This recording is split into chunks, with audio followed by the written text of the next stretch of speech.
Bien, perfecto, Bea, muchas gracias. Y a propósito, nos das pie porque vamos a arrancar las conversaciones del día de hoy hablando justamente de seguridad. Es con muchísimo gusto que vamos a recibir a Gabriel Tenenbaum. Usted lo conoce, doctor en Ciencias Sociales, profesor adjunto de la Facultad de Ciencias Sociales de la Universidad de la República, que dicho sea paso participa en estos diálogos sobre seguridad que ha impulsado el gobierno.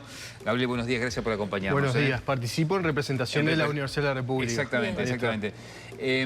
Vamos prácticamente que 6 meses de gestión. ¿Cómo estás viendo la administración de Orsi en materia de seguridad, en particular del ministro Negro, y con estas intenciones de convocar a un diálogo y hacia dónde se puede llegar? Es una pregunta súper difícil porque no hay plazo como para evaluar, ¿no? En realidad, a nivel macro, en lo que se refiere a medidas, acciones, uno ve con ciertas continuidades. Y eso es lógico porque, por ejemplo, el presupuesto todavía no está aprobado y con el presupuesto aprobado se van a poder hacer cosas. Estamos en un plano más de lo discursivo, que también es lógico porque se está planteando como propuestas, se están afinando esas propuestas, se tienen que traducir en políticas públicas, todo eso lleva un tiempo, ¿no? Capaz que donde más se observa una diferencia, tanto con respecto a los gobiernos anteriores, ¿no? Tanto en lo discursivo, con las medidas de acción, tiene que ver en la política criminal dirigida contra el mercado de las drogas ilegalizadas, donde el periodo pasado hacía un énfasis bastante contundente y hasta, si quiere, propaganda al respecto de llevar adelante medidas hacia lo que se conoce como el microtráfico de drogas. Cierre de bocas. Por ejemplo, sí. Y se tomaba ese tipo de indicador como medidas de éxito. Y este gobierno no tiene esa lógica.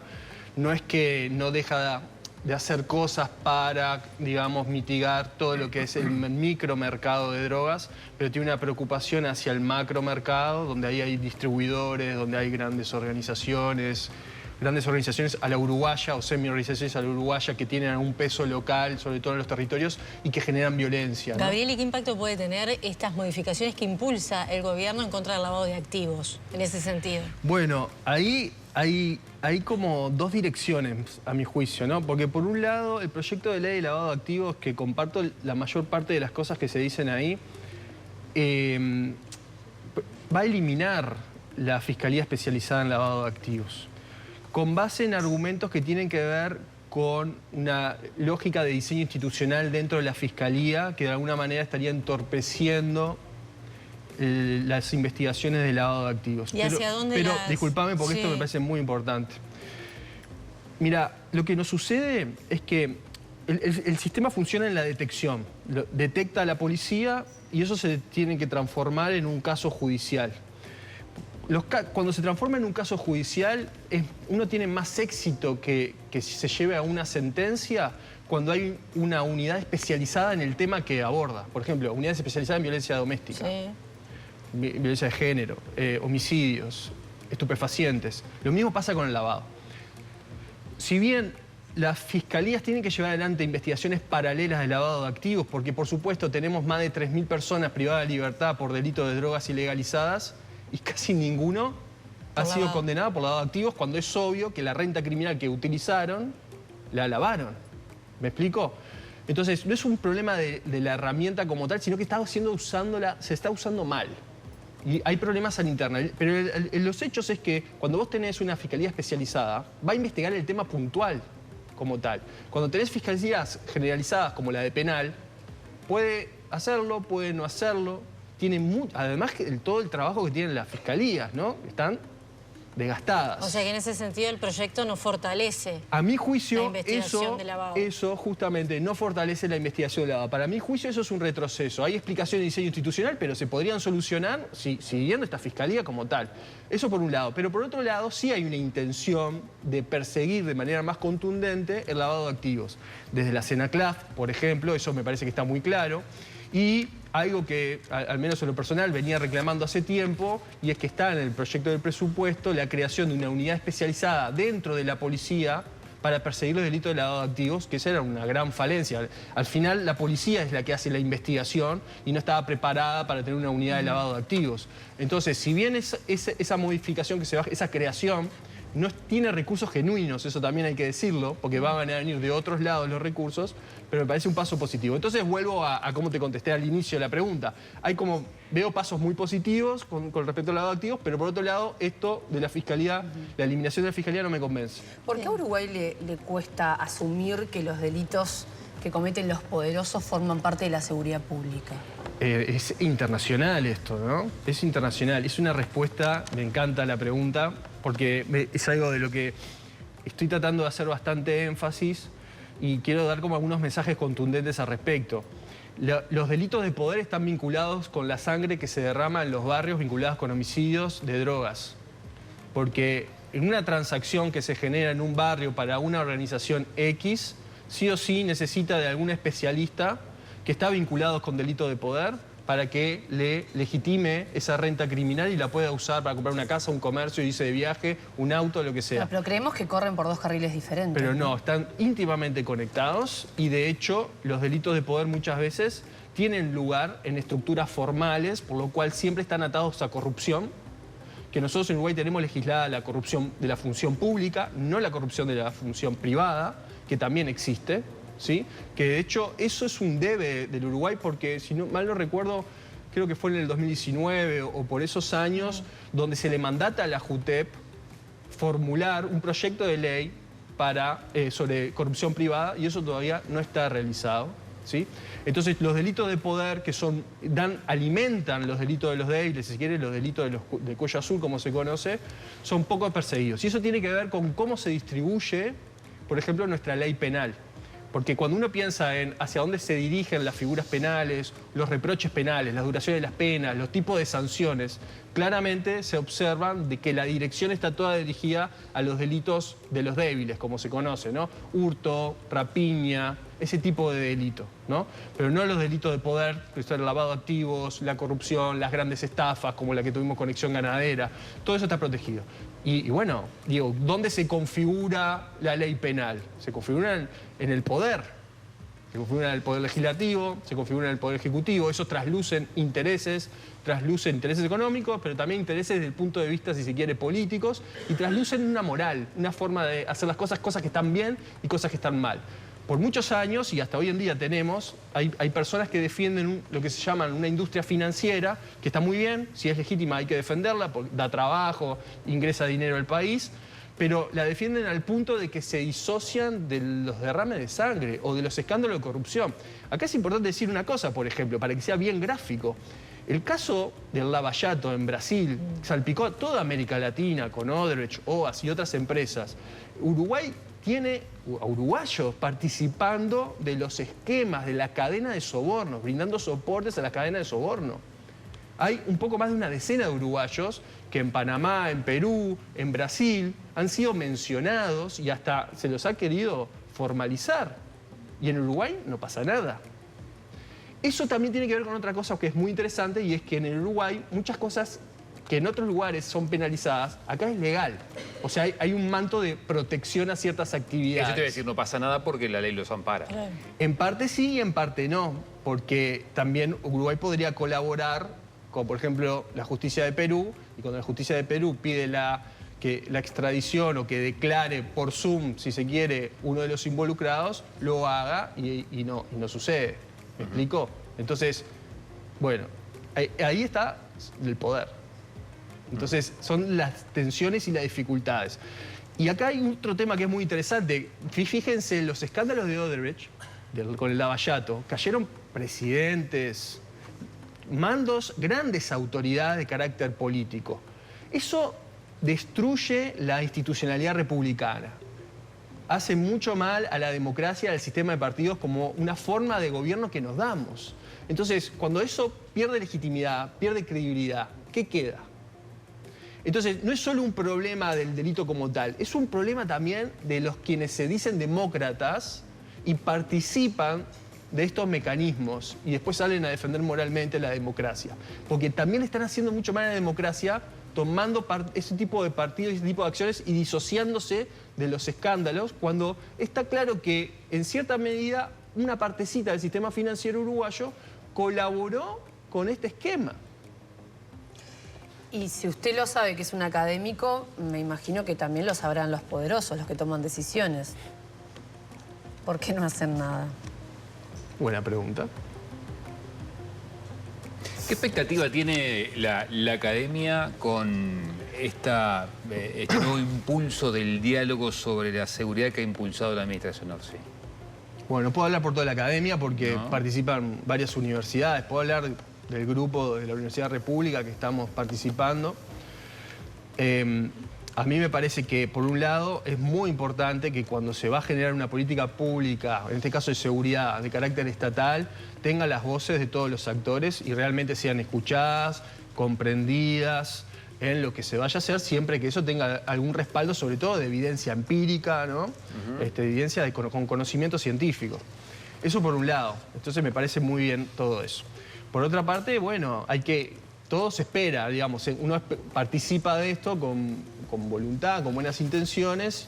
Lo que pasa que ya no es la primera instancia que integro, ya he integrado otras instancias y uno se da cuenta que, bueno, después es muy difícil el andamiaje de esas cosas, no solo porque puede hacer que no escuchen o sea parte, si se quiere, de un escenario teatral, ¿no? No quiero decir eso exclusivamente, pero sí porque hay dificultad de carácter político. Por ejemplo, en la seguridad es un claro ejemplo de eso, sobre todo los homicidios, para hablar de algo muy puntual. Los homicidios como botín político, para canalizar ansiedades, incertidumbres, preocupaciones, al punto que se discute el dato estadístico. Eso es un problema gigante, porque si no tenemos una base más o menos firme donde decimos, bueno, esto es así, no queda nada. Y lo que yo observo en los últimos años es que con este ejemplo gráfico de la discusión sobre el dato estadístico puntual, que obviamente se puede llevar a una discusión de carácter técnico, ¿no? Donde la construcción del dato estadístico sea parte de un consenso que dan los especialistas sobre la mejor forma de medición. Eso está bien y es parte de la evolución de la ciencia. Pero cuando eso se transforma en un botín político, donde la discusión política es si el dato es cierto o no... O sea, se le adjudica una intención, decís vos. Puede ser una intención, pero ya no tenés base firme para discutir, porque uno te va a decir A, el otro B, y nadie se entiende y no hay comunicación. Sí, pero parece que de un tiempo a esta parte se gobernaba, se tomaban decisiones en la seguridad pública con el termómetro de la política, ¿no? Iba el ministro de turno, el político de turno, tomaba decisiones, no tenían ni idea de la ciencia de la seguridad pública, pero parece que la academia está entrando un poco más, ¿no? Con la presencia, bueno, tuya, Rogido, lo veíamos recién, Sanjurjo. Yo no estoy en el Estado. No, vos no Digo, estás por en el las Estado, dudas. pero lo que digo es que estamos escuchando Sí. voces de cientistas especializados en este tema, que Bueno. parece que tienen más lugar. Pero realmente a la hora de tomar decisiones, ¿les dan ese espacio? Esa es la pregunta. Mira, ya en la era Bonomi ya empezaron a entrar algunos cientistas, digamos, sociales, ¿no? Desde antropólogos, sociólogos, criminólogos, ¿no? A asesorar. El tema es que, claro, cumplen un papel de asesoramiento. Después, si los escuchan o no, es otro tema. Y si los escuchan y con eso hacen algo, es otro tema. Es cierto que en una parte del gobierno anterior, vinculada recuerden, a los escándalos en la policía, que se desmanteló, digamos, la cúpula policial y hubo un giro, si se quiere, de cara en el Ministerio del Interior, ahí empezaron a entrar un poco más, si se quiere, las caras especialistas al respecto, y que este nuevo gobierno empieza a dar cierta continuidad. Eso me parece que va de cajón. Fíjate lo siguiente, en el Ministerio del Interior, el Ministerio de Economía y Finanzas, uno repasa las direcciones, son todos contadores, economistas, gente preparada y especializada. Pero en materia de seguridad pública, por alguna razón, que seguramente está vinculada al desarrollo, a la madurez de la disciplina como tal, que obviamente la economía es mucho más, es anterior, pero parece que era un terreno sobre todo de la masculinidad, ¿no? De que yo puedo con todo, se acabó el recreo, esto no va a pasar más, ¿no? Vengo con una impronta fuerte y se termina, ¿no? Y bueno... ¿Le parece importante que haya un fiscal de homicidios, un ex fiscal? Él tiene un saber especializado, pero no es el único, digamos. También en realidad eso parece, está bien desde el punto de vista de que viene de un área vinculada con el Ministerio del Interior, pero en realidad hay que decirlo, es un área tradicional, el derecho penal. Es un área tradicional. Y el derecho penal, los litigantes, no construyen conocimiento científico y evidencia. Están en la práctica profesional. Entonces tampoco es que saben de política criminal y política de seguridad. Obvio, se pueden instruir, arman equipos, se asesoran, ¿no? Todo eso es saludable. Pero el Ministerio del Interior por mucho tiempo podías tener a una persona que tiene experiencia, fue chofer de un senador, y a otra persona que fue analista en marketing, que está perfecto, todo bien con las personas, pero es una muestra clara, y quiero ser muy gráfico, es una muestra clara que no hay una falta de responsabilidad y de seriedad con los temas. Hay gente especializada que puede ocupar esos lugares y no se las está utilizando, ¿no? Se prefiere otro tipo de decisión que seguramente es más de carácter político y de confianza. Bueno, es claro que la violencia va en aumento, ¿no? Y que adquiere diferentes formas en estos últimos años.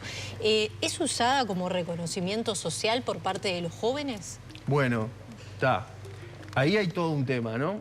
Lo que pasa es que las personas se involucran en distintas actividades delictivas por una diversidad de razones de raciocinio, de pensar a la persona como una persona económica en el sentido de evalúa costos y beneficios, pero también hay factores culturales, hay factores emocionales, ¿no? No todo es de la razón.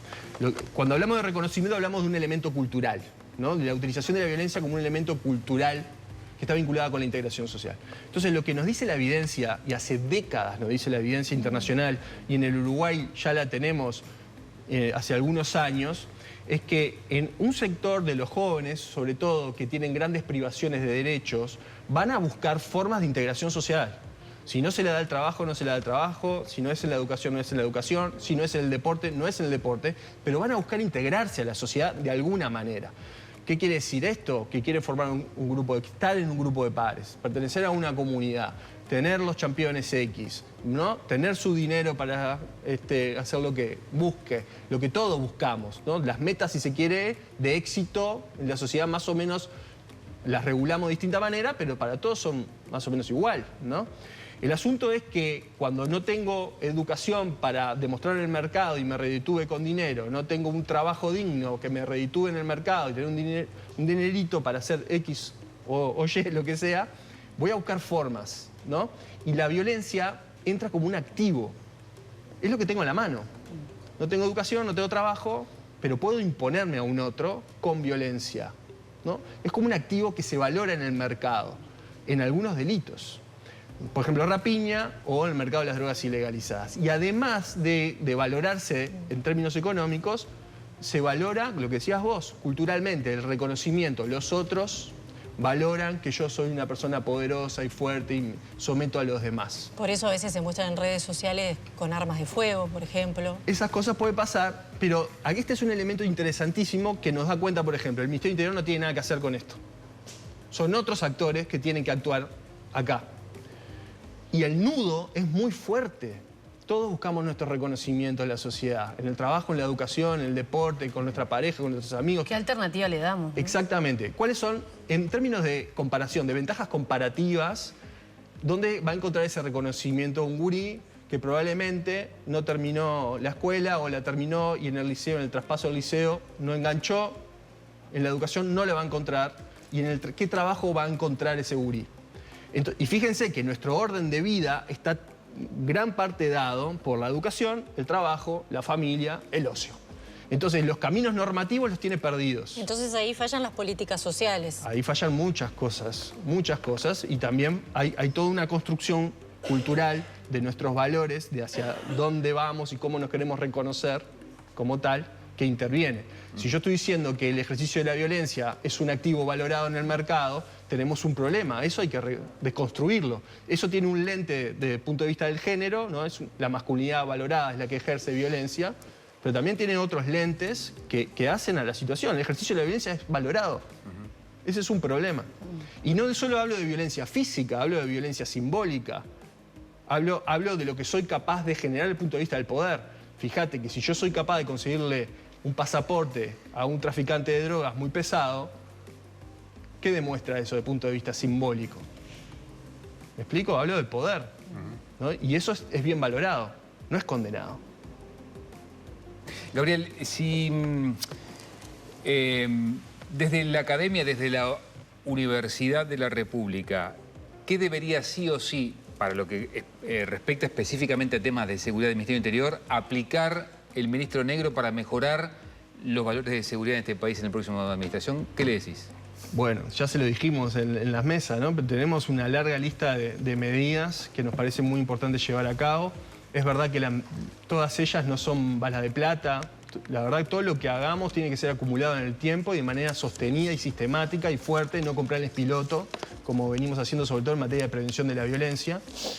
Y tenemos algunos puntos, sobre todo, que nos parece importante trabajar, que no vemos que se esté trabajando. Por ejemplo, uno de ellos está vinculado con los sobrevivientes de heridas de arma de fuego por accidentes y en el marco de conflictos entre grupos delictivos. No hacemos nada. Si alguna persona tiene una herida de arma de fuego y llega, por ejemplo, al sistema de ACE Montevideo y no realiza la denuncia, y puede ser que a veces se active el protocolo o no, dependiendo, ¿viste? Porque también hay problemas de riesgo para los propios operarios del sistema y eso, queda una persona herida de arma de fuego por una situación que no sabemos. ¿No? No hay seguimientos. Vos fíjate que si esa persona herida de arma de fuego es parte de un conflicto entre grupos delictivos o es parte de un conflicto con otro vecino, el conflicto continúa. Sí, no se el terminó sistema no ahí. se entera. El sistema no se entera, no se acompaña, no se controla, no se previene. Es una oportunidad para trabajar. Y no se está haciendo nada al respecto.